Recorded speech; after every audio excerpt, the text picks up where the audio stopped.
Good morning students. This is Manuel Johnson. Exercise 5.5 la 10th sum. Point A and B are 10 kilometer apart and it is determined from the sound of an explosion heard at those points at different times that the location of the explosion is 6 kilometer closer to A than B.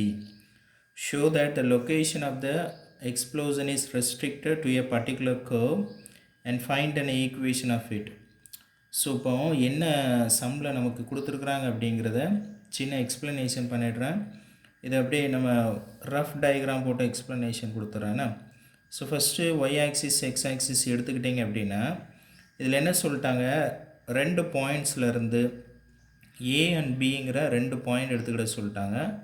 ஒரு determine from the sound of an explosion, இந்த ரெண்டு பாயிண்ட்டும் 10 kilometre அப்பார்ட்டில் இருக்குது அப்படின்னு சொல்லிட்டாங்க.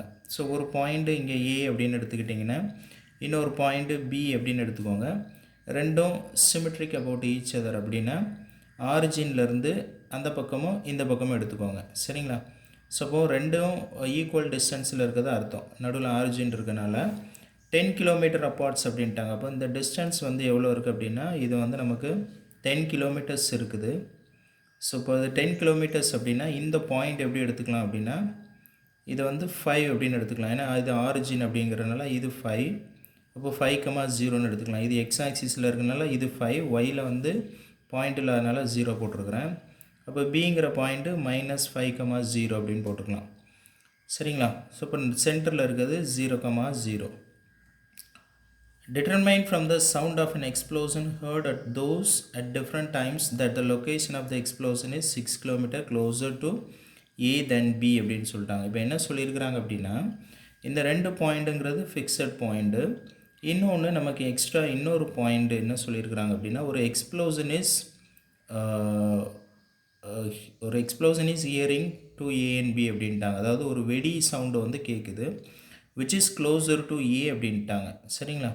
So இப்போ அந்த ஒரு வெடி வெடிக்கிற பாயிண்ட் பி அப்படின்னு எடுத்துக்கிட்டேன் அப்படின்னா இந்த எக்ஸ்ப்ளோசன் ஏக்கு க்ளோஸராக இருக்குது அப்படின்ட்டாங்க. ஸோ அப்போ பிபியோட டிஸ்டன்ஸ் கிரேட்டர், இந்த டிஸ்டன்ஸ் கொஞ்சம் என்ன செய்யும், பெருசாக இருக்கும் தேன் பிஏ. ஸோ அப்போ இந்த டிஸ்டன்ஸ் கொஞ்சம் பக்கத்தில் இருக்கும், இது கொஞ்சம் டிஸ்டன்ஸ் அதிகமாக இருக்கும்.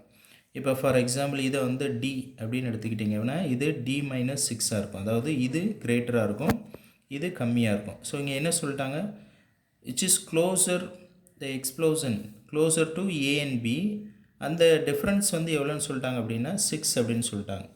ஸோ இப்போ இந்த டிஃப்ரென்ஸுங்கிறது இட்ஸ் அப்சல்யூட் டிஃப்ரென்ஸ். எப்படி பார்த்துக்கலாம் அப்படின்னா அப்சல்யூட் டிஃப்ரென்ஸ்னால் ரெண்டையும் என்ன செஞ்சுக்கோங்க, மாடுலஸில் போட்டுக்கோங்க. ஸோ இப்போ டிஃப்ரென்ஸ் ஃபைண்ட் அவுட் பண்ணுங்களேன். டிஃப்ரென்ஸ் ஃபைண்ட் அவுட் பண்ணால் உங்களுக்கு ஒரு கான்ஸ்டன்ட் கிடைக்கும். ரெண்டுக்கும் இடையில டிஃப்ரென்ஸ் பார்ப்போமே. இப்போ இந்த இதிலேருந்து இதை மைனஸ் பண்ணிடுவோம். டியிலேருந்து -D-6 போட்டிங்க அப்படின்னா உங்களுக்கு அப்சல்யூட் டிஃப்ரென்ஸ் உள்ள மைனஸை மல்டிபிள் பண்ணிங்கன்னா -D+6 அப்படின்னு ஆயிரும். டியும் கேன்சல் ஆயிரும், உங்களுக்கு 6 கிடைக்கும். ரிவர்ஸ் ஆர்டரில் போட்டாலும் D-6லேருந்து, சரிங்களா, டியை மைனஸ் பண்ணாலும் -D, மறுபடியும் டியும் கேன்சல் ஆயிரும், -6. அப்சல்யூட் டிஃப்ரென்ஸ்னால இது +6 ஆகிடும்னு. ஸோ இப்போது உங்களுக்கு ஒரு கான்ஸ்டன்ட் கிடைக்கும். ஸோ இந்த கான்ஸ்டன்ட் தான் நான் இங்கே என்ன செஞ்சுருக்கிறேன், உங்களுக்கு ஹைபர்போலாலே உங்களுக்கு ஒரு டெஃபினேஷன் கொடுத்துருக்குறாங்க. இதை நான் இப்போ எக்ஸ்பிளைன் பண்ணுறேன் சம்மு போகும்போது. ஸோ இப்போ ஆக்சுவலாக என்ன அப்படின்னா the difference, the absolute difference from 2 points between 2 points to some other points is equal to the length of the transverse axis அப்படின்னு ஒரு கான்செப்ட் வரும். அந்த கான்செப்ட் தான் இது. ஸோ அது எப்படி அப்படின்னா இப்போ இந்த ரெண்டு பாயிண்ட்டும் ஃபிக்ஸட் பாயிண்ட்டு, இந்த பாயிண்ட் மூவிங் பாயிண்ட்டு.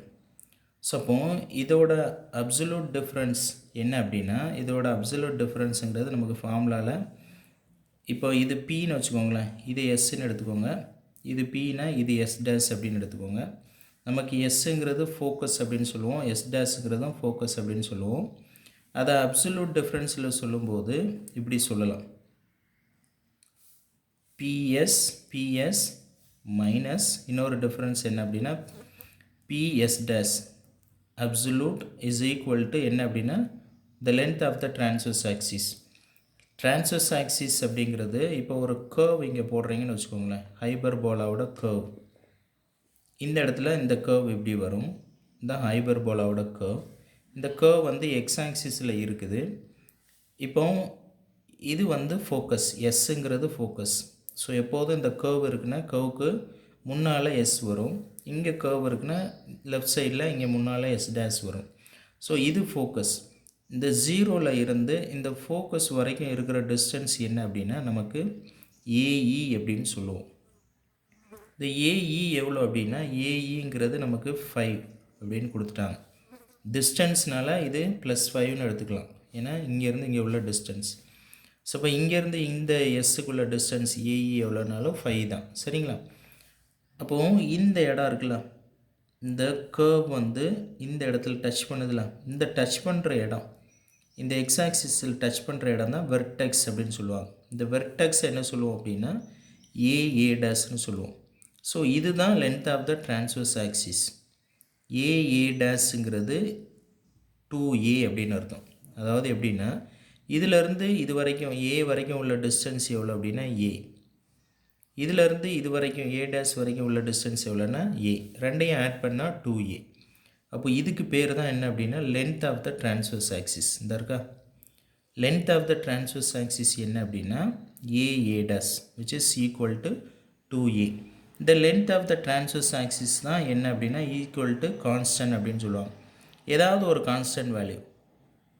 இப்போ நமக்கு இங்கே ஒரு கான்ஸ்டன்ட் வேல்யூ என்ன வருது அப்படின்னா the length of the transverse axis, அதாவது the focal differences of any between any two point with some other point அப்படின்னா PS minus PS dash,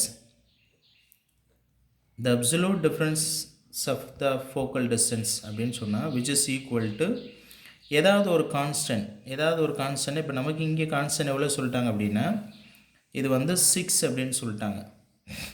the difference explosion heard at those different times that the location of the explosion is 6 kilometer அப்படின்னு சொல்லிட்டாங்க. அப்போது the differences of the 2 points, அதாவது PS minus PS dash is equal to 6 அப்படின்னு சொல்லிட்டாங்க, which is the constant. சரிங்களா? The difference of the focal distance of any point on the hyperbola is constant and is equal to the length of the transverse axis அப்படின்னு சொல்லிட்டாங்கப்பா.